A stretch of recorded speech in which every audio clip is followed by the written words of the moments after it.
Menus in GMS2 in less than 2 minutes. We'll need 3 objects, the selector and 2 buttons for testing. I've already prepared the sprites. Now, starting with the selector, let's first define a global variable and name it selection.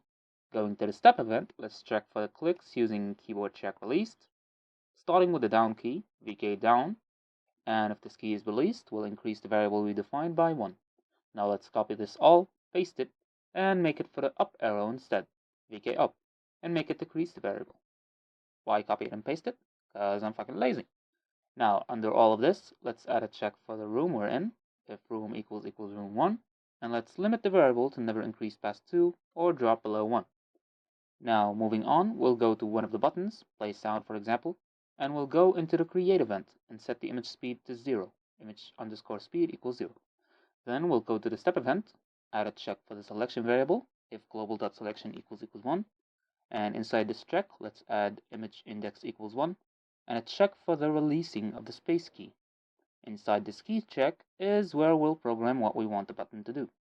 Now for me, it's play sound audio. Now at the end, let's add an else statement for the variable check, and in it, add image index equals 0.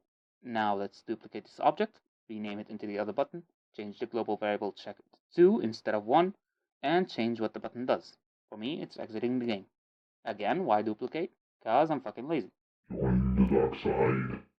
Put all of these objects in a room, and voila!